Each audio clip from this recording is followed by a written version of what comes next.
Welcome guys back to another video, and as you can see I'm underneath the car. And if you guys are wondering why am I doing that and why I started recording it like this, because I don't have a lot of time to talk about this process that I'm doing, and also I don't want to mess it up that 4 hours that I usually have through the day, like before work and between sleeping and work.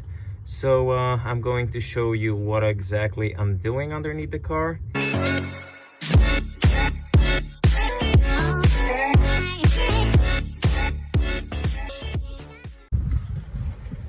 And basically this is the reason why I'm underneath the car. At the very end of the screen right over there is the transfer case.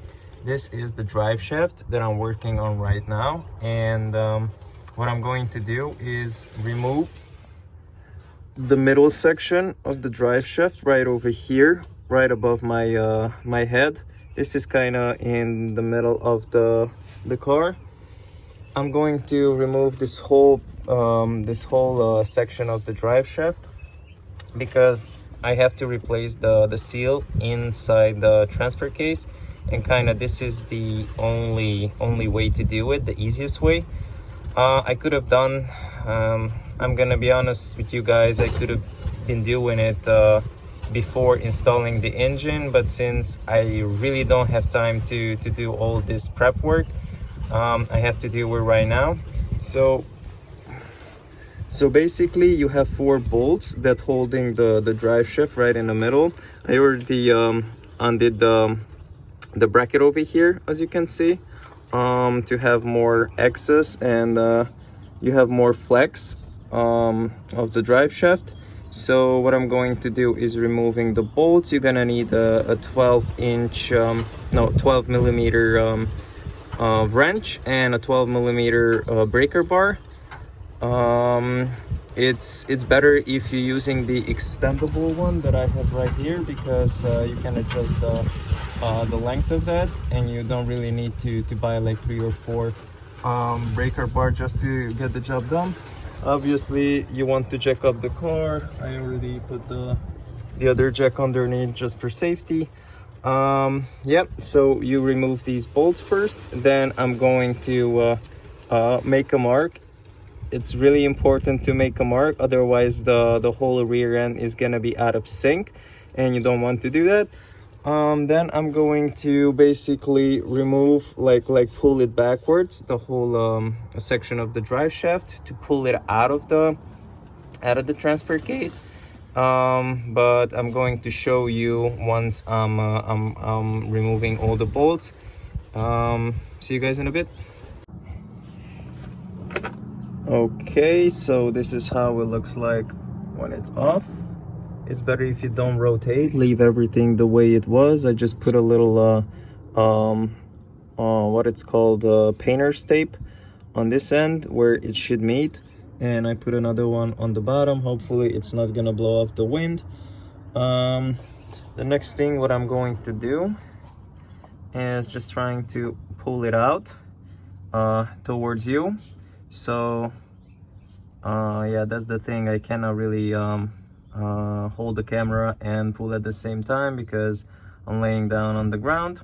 But this is what I'm going to do, pull it out towards me. And of course you have to watch out, put a pan or a tray underneath, because it's gonna start leaking for sure. Yep, but that's it. Once you're undoing it from the middle, it's super easy to slide it out. It's like unbelievably easy to pull it out. So what I'm going to do is remove this seal, and I'm going to replace with another one. Let me grab that. Okay, so here's the brand new seal, and what I'm going to use to hammer it in, push it in, is one of these 1/5/8. Yeah, it's 1 inch and 5/8. But I'm not sure if this is like a 32 millimeter, but I kind of believe it's a 32. Well, anyway, it's what I'm going to use is a 1" and 5/8 diameter socket to push it in, and as you can see, it matches pretty good. All right, so let's get underneath the car. Let's lube this one up. Let's take out the old one, and we're gonna basically install it back. Also, one more thing before you guys are installing the seal, better if you check the old one, how far is it into the transfer case.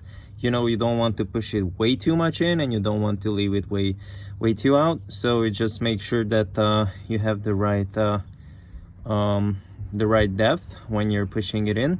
So that's what I'm going to check with my fingers basically, and then I'm going to lube it up the old one, clean the transfer case rear side, so when I'm putting everything back in, it's gonna be clean as a whistle. Yeah, let's do that. Okay, so in my case, I already cleaned it up. It's protruding just a tiny bit out of the casing, so that's what I'm trying to do when I'm pushing it in. What I'm going to use is just a rubber mallet and that 1/5/8 socket. So let's do that. And obviously, since I removed the drive shaft, I gave it a nice clean. Right now it kind of looks like a brand new drive shaft. Make sure that you clean the part that still goes back. Like, as you can see, it's pretty clean everywhere. So what I'm still going to do, put a little assembly lube. You know what, I'm not putting assembly lube, I'm going to put the transfer case fluid, and then I'm going to push it back inside.